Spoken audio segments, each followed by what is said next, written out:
Hello, it's E. Murph. I haven't seen you in a minute. I haven't seen you since Sarah Boone.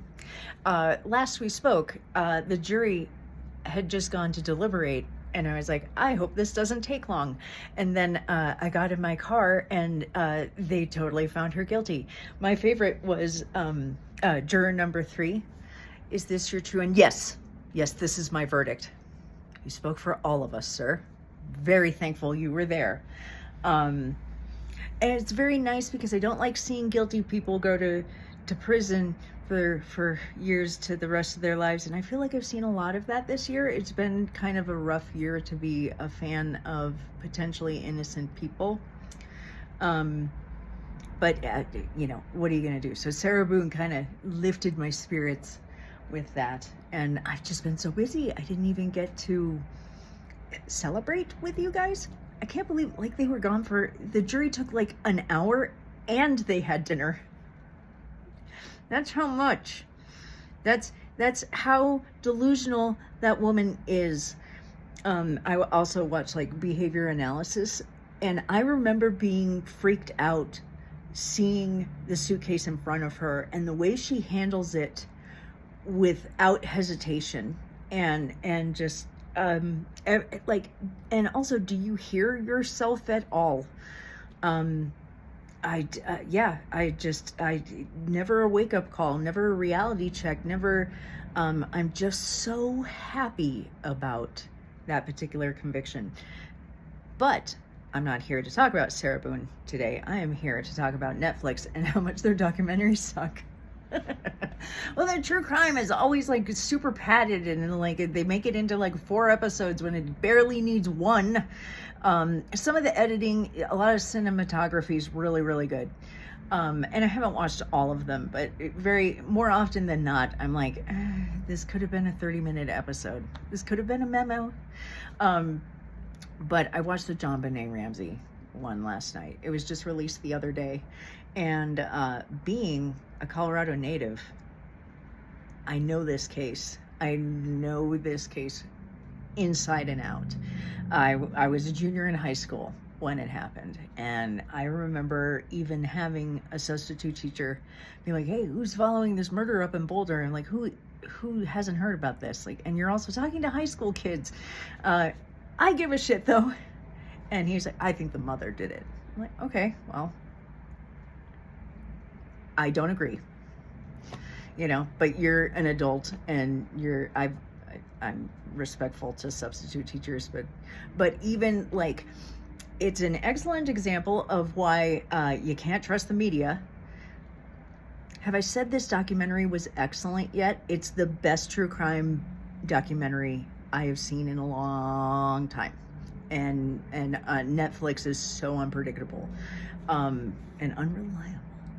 But I was really, really pleased with this because I went into it. I have learned that if you go into things with very low expectations, you are rarely disappointed because you can't get lower than 0.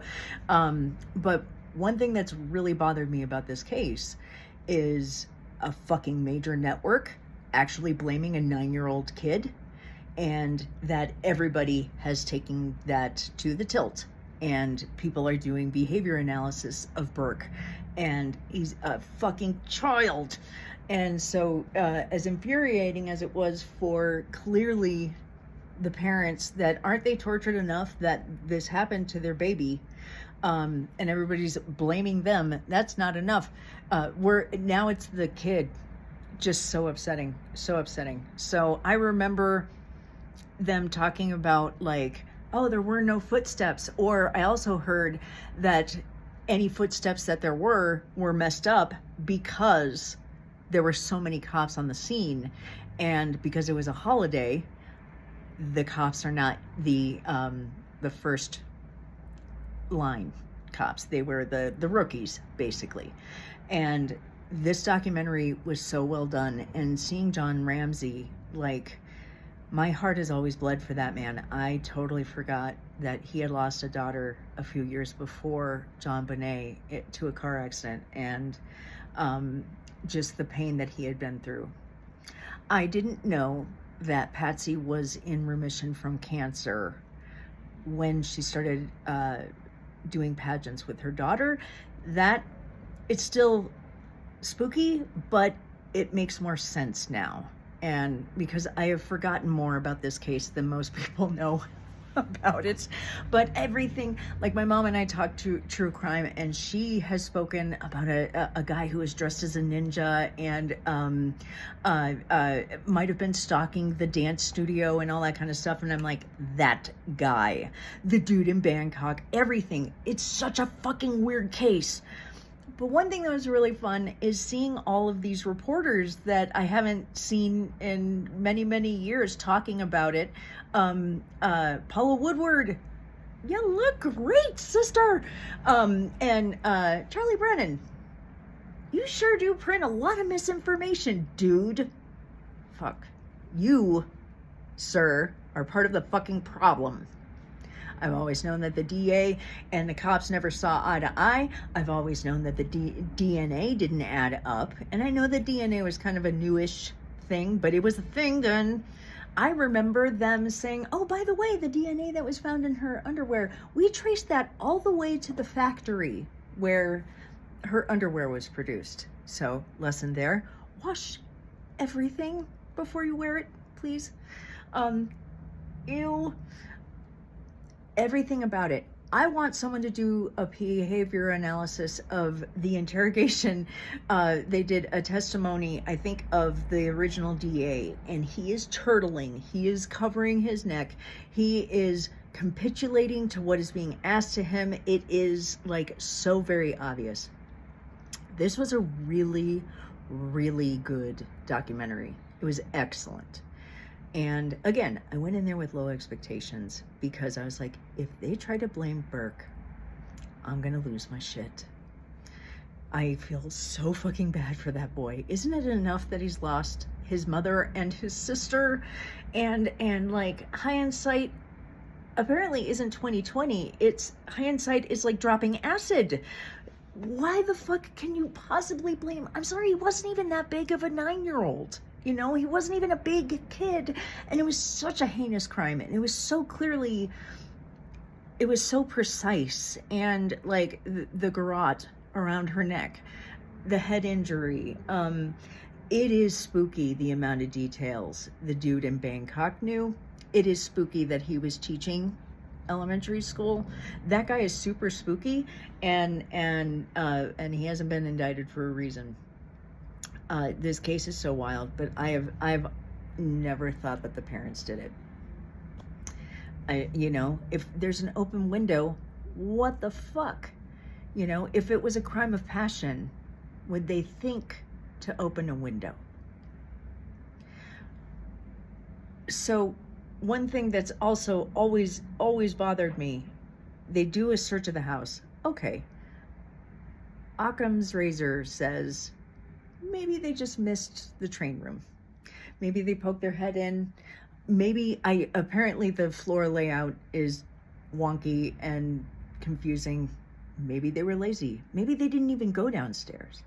But why, after you've been there for 6 hours, the ransom was supposed to be called in at 10. You wait another 2 hours and decide, hey, maybe we should do another walkthrough of the house and see if there's anything we don't think should be there or whatever. Why is John the one in the basement? Why was the father the one to find her? Just for the fucking trauma of it all. Like, was this these cops' first day? Like, I just don't understand how that part happens. And so obviously the crime scene is fucked up because he tries to rescue his daughter and picks her up, and that, you know, fucks that scene right to hell. And you know, I've always thought, well, didn't he know not to touch? Of course, he's going to try to save his kid if he thinks there's any chance of saving her. So again, my heart bleeds, absolutely bleeds for that man. I had heard an interesting rumor that he had met Natalie Holloway's mother at some sort of survivors conference, and that they dated for a while, and that made me happy. I like to hear happy things against such very, very sad things. But the documentary was so good at talking about all the misinformation that the cops put out, all of the lack of information, lies by omission. They had DNA. They had the results of the DNA in 3 weeks, and I don't remember hearing about the DNA for a year. What the fuck is that? I'm mad. I'm really mad. That little girl deserves better. John deserves better. And poor Patsy, like, whew, she is so medicated. And I don't blame her. I don't blame her. Geraldo fucking Rivera, you monster, what you did with this case. Like, you piece of shit. I had respect for him for a minute, and I don't know why. Oh, because he was like one of the decent people on Fox. That's where I was with Geraldo. Is when Geraldo's the good guy at this station. The way he tried to the mock trial, are you fucking kidding me? Just for the soundbite, we the people find Patsy. God damn it. I'm just mad. I'm mad. I always knew, man, they will indict a ham sandwich if they can. And if they did all the DNA and all of the research and they couldn't indict them, yeah, I've always known they didn't do it. And I think everybody just loves to blame someone. I think part of Bullhorn Betty's mental illness is the way that she tries to blame the parents every fucking time. Yes, parents fuck up. There are terrible Gannon Stotch situations, without a doubt. But sometimes kids are kidnapped. Sometimes kids run away. And you evil bitch, getting a tattoo of the name that you've been told never to say again, like, she's got defiant disorder. She's got a lot of fucking problems, and I hope she goes to jail soon. Anyway, sorry, I got sidetracked. I'm trying to wrap my head around all this shit. It was so good. I watched all 3 episodes in a row, and I was so pleased with how balanced it was and how the reporters came in hindsight. And Charlie Brennan, you really fucked up a lot of shit. And I didn't see him be as apologetic as I would have liked, but he was admitting mistakes. And so, thank you. Thank you, Charlie, for admitting mistakes. Paula Woodward, you look amazing. And thank you for backing the parents. You should totally watch it. If I haven't completely blown the the detail of this documentary. It's beautifully filmed. And I want to say it's redemption for Burke, because the way people have been trying to blame Burke just is infuriating. And I didn't know that he had sued I think it was CBS that did that special where they reenacted him freaking out over pineapple. What the fuck is going on? Like, just how messed up are people that they would even think of that and then film it? And so he sued the shit out of them, and they settled out of court. Sorry, I'm so upset. I'm going to vape for you. So I'm happy. I hope he has a little bit of financial stability from that. And my heart has always bled for John Ramsey, and his new bride is absolutely beautiful and just seems like a perfect puzzle fit. And I want him to have happiness and contentment. And it was so sad when Patsy died. And to know that some detectives and DAs were so on their side, and that one of them held her hand in her last hours. And it's so frustrating that she didn't get those answers. But I do think it's beautiful and possible that John is correct, that she has the answers now, and he will get the answers one day. Because you know what, it's so much easier to think that way, that the answers will be there. You want the answers I want to know who built the pyramids and how old they are. How old is the Sphinx? I want those answers. And I assume I will find out when I'm gone. I'm getting a call now. I've been trying to film this all day, and I haven't been able to wrap my head around it. I keep getting blessedly interrupted in my business. I am so blessed.